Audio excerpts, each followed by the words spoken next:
Hello, my name is Michele, and you're listening to Profit is a Choice. Each year around this time, November, I begin the planning process for my business for the next year. In the next few solo podcasts, I'm going to share with you the steps that I use to make sure that on January the 1st, I can move forward with confidence. And hopefully you'll be able to take something from this and do the same. Enjoy the podcast.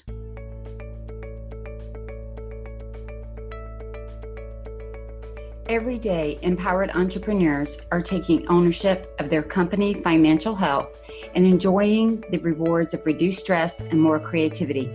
With my background as a financial software developer, owner of multiple businesses in the interior design industry, educator, and speaker, I coach women in the interior design industry to increase their profits, regain ownership of their bottom line, and to have fun again in their business. Welcome to Profit is a Choice. Each year in November, I begin the New Year planning work. Honestly, sometimes it can take me 2 months to work it all through. Other years, I've been able to actually, do it almost in one sitting very, very easily. And so I usually begin with a big chunk of time and do a deep dive in my business. And then I review my new plans over and over for a couple of weeks, kind of to help them take residence deep in my heart so that I'm committed to them for the next year. You may have heard me say before that the journey from getting something from my head to my heart can sometimes be a very long journey. And that's what I find happens when I am doing business planning. I've got all these ideas in my head, but I have to be really committed to them in my heart. Because if you remember from some of the other podcasts I've shared with you, success isn't just about being committed to the end result. It's about being committed to the journey to get to that result, because that's where the difficulty comes in, is during the journey. So it's not that I don't just say, yeah, I want to make X amount of money or have this many sales or do this type of a project. It's I'm willing to do what it takes to get there. And that's kind of where that muddy middle, that rub comes in. You may also be able to go back and listen to the podcast that I did at the end of the year for the last 2 years with Syl DeGuglielmo, where we talk about how we plan for our year, how we review our year, and some of the even finer details around that. And she does things a little bit differently. And so I'll make sure that I link to those two podcasts so that you have access to those quickly and can also see, what works for you. There's not a right or a wrong way to do this. What we're really trying to do is find a way for you to do it so that it works for you, so that you're committed to it, so that you're excited about it. And that's what I hope you get from the podcast that we're doing today. All right. So we're going to start with today. And then, like I said, I'm going to cover this in the next probably 2 to 3 solo podcasts, breaking it down even further. And so I love on January 1st to be able to just go. I don't want to have to start planning in January for what I'm going to do for that year. I want to have pre-planned so that I can just enjoy it. It's the equivalent of going on vacation. I like to kind of have some idea of what I'm going to do, get all my packing in advance instead of waiting for the day that I'm supposed to go on vacation to do all the work so that I can start to relax into it. And that's the same thing to me if I plan in advance for my business. I want to know how I'm going to start the year. And then on the first day of the year, I like to feel like I can rest into that plan. In today's podcast, we're going to look at the review and pre-planning tasks that help me feel confident in the business direction I'm creating. Because this yearly direction that I create affects me, it affects my team and my family and my friends. And that might seem far-fetched to some of you. But think about this. The way that I plan my work and my company affects the amount of time I have at home. It affects my potential stress levels and how I interact with those that are in my circles. So this exercise is meant to bring clarity and focus to your dreams and to your goals. And in future sessions, you can dive into each even more. But for now, just think, reflect, and write. And again, just remember, there's not a correct answer. There's just your answer. All right, so how do I get started? The first thing I do is create space to really review my past year. I like to begin everything by taking a look back over the last year. A huge amount of planning will be forward thinking, but keeping the past in mind is always a good start. And for me, creating an environment to slow down and relax and be reflective is key. I love to go away to do some of this as much as I can. It could be, when I say away, it means away from the daily grind of sitting at my desk. It could be a hotel. I've done that. I've taken time and gone to a hotel before by myself. It could be a couple of days at a park. It could even be to your back porch. You all hear me talk about my porch all the time. I do a lot of reflective work out on the porch. All three of these areas have worked for me. I've actually taken a group to Bahamas to do this before. We have gone down to Isle of Palms, and this year I'm taking my elite clients up to the lake, and we are going to sit down and have some time of unwinding and reflection and quiet. Because you all know the same way that I do, in the hustle and bustle of the day to day, we don't have the time to stop and think creatively or stop and think in a relaxed format. We are problem solving. We are trying to be creative on the spot in some cases, and we are like just trudging through all of those details that are just popping up over and over and over, even with a great plan and even with a great team. And so walking away from all of it, getting out of it and letting ourselves breathe is really going to be instrumental in how we approach the challenges and the opportunities that we have in front of us. And so find a place to go away if you can. Again, even if it's to a park or to your backyard or just to another room in your home. Usually I like to go somewhere near a beach or water because for me, I find that soothing and relaxing. Even if I can't get in, if it's November and December and it's cold, it doesn't matter. There's something about being near a water source that inspires me. And so I tend to look for places that allow me to do that. And then giving yourself space to really let go of the control, like I said, that we must have in the day to day and be reflective on our life and our business. It can feel like a luxury that we can't afford, but I'm really telling you now, you can afford it. And as a matter of fact, I think you can't afford not to do it. Personally, I also like getting out into nature with a notebook, going for a hike or a walk, and then finding a place to stop, get comfortable, and just think and write or jot notes down. When I do this, instead of trying to forcibly contemplate and rest in front of a computer, I'm so much more in touch with my feelings and my dreams. And again, if you find another approach that works for you, that's cool. Just do it. The goal is to really give yourself dedicated time to unwind, relax, and to think. The second thing that I like to do is start with gratitude.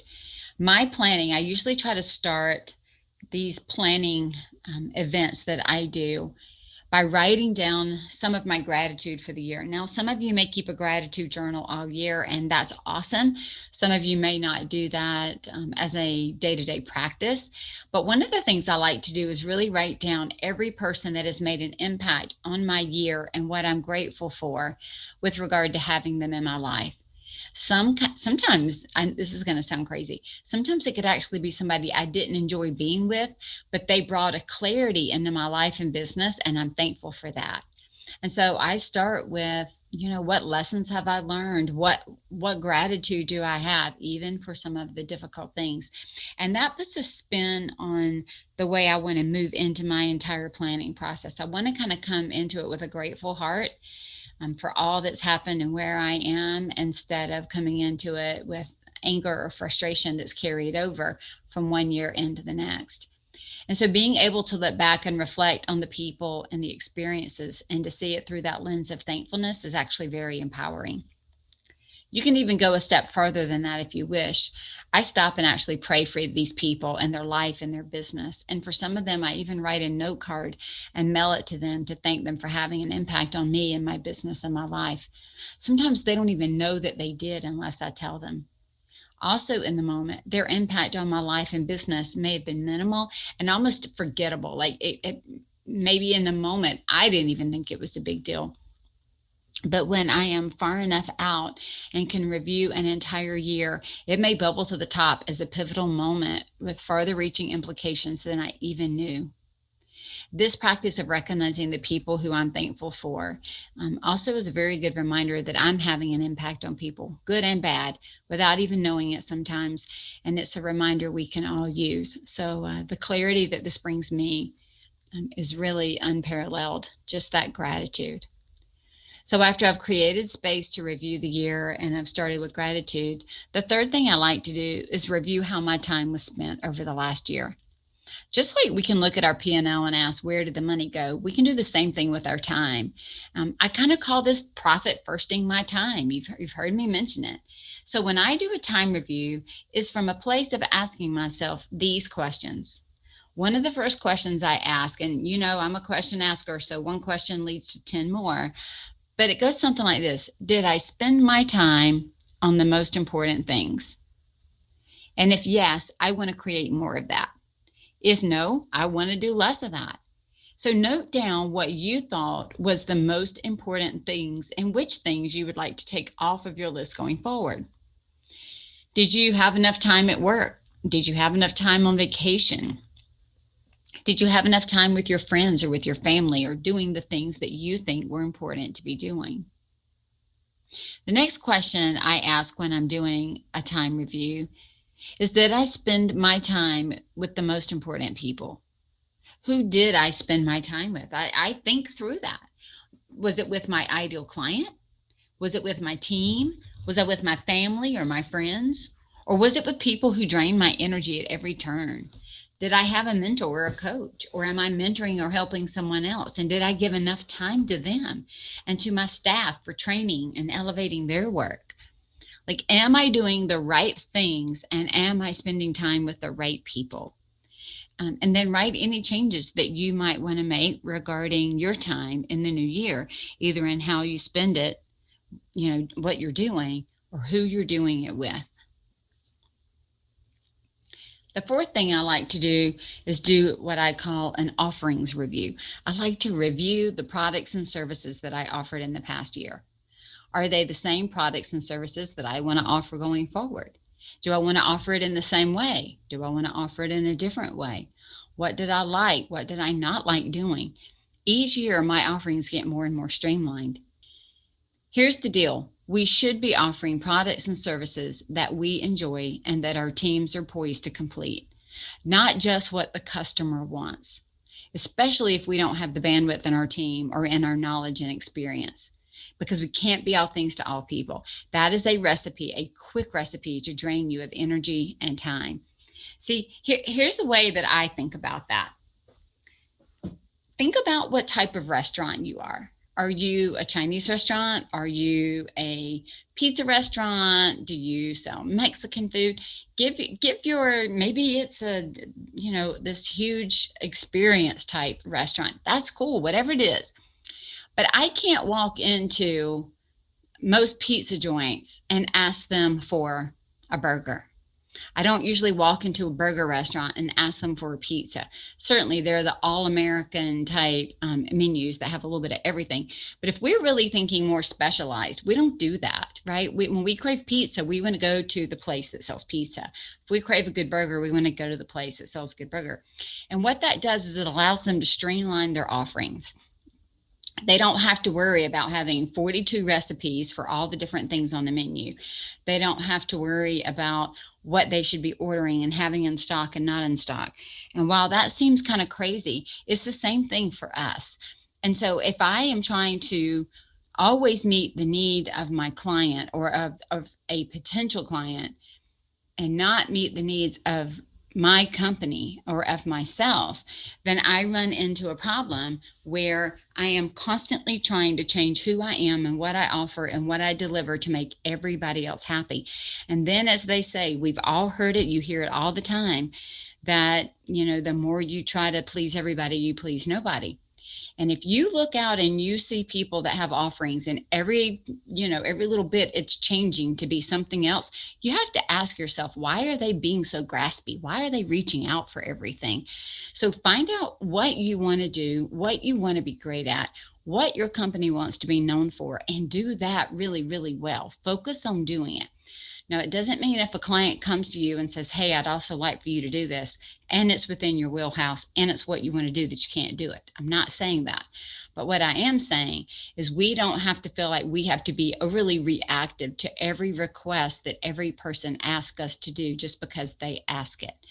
And so this is a time to really say, as I'm looking over my products and services, which ones make me excited, which ones make the team want to come into the office, which ones make us feel like we're being drained. You may have heard my podcast with Katie Baldwin earlier, where we talked about her moving her business strategy to do more of what she loved and learning to let go what she thought she was supposed to be doing. And her business has exploded since making the decision. Why? Because she is so much more excited to work in an area where her natural strengths are, and that talent and excitement just kind of pours over into the marketing and then into relationship building in her business. So please don't be afraid to acknowledge the areas of your business that you don't like anymore. It's okay. Every year I look at my classes, my courses, my webinar offerings, and I ask myself these questions. If I never gave that speech or webinar or course again, would I miss it? Do I feel like this area of my business is complete? Would I even be excited to talk about it again, or would it feel like drudgery? And then I reflect on my answers and make a decision. And every year something new shows up potentially, and something comes off my list. It's okay. It's just like old furniture. Sometimes there's a time that we need to let it go and clear out the clutter, even if at one time you loved it. And so your services and your offerings, even your processes that support those, is the same kind of way. If it's not there and it's not good and it doesn't bring joy, and it doesn't bring excitement and make you want to get up and go into the office, then maybe you need to stop and look at that. The fifth thing I like to do is review my goals. Hopefully you had some goals going into this year, and I know that this is a bit of a crazy year, but pull them out. Did you meet them? And here's the big question: do you even still care about them? I mean, I get it. It has been a weird year. And the question begs, do you still care about the goals enough to carry them forward? Or are you feeling that rumbling that new goals are starting to form and take shape?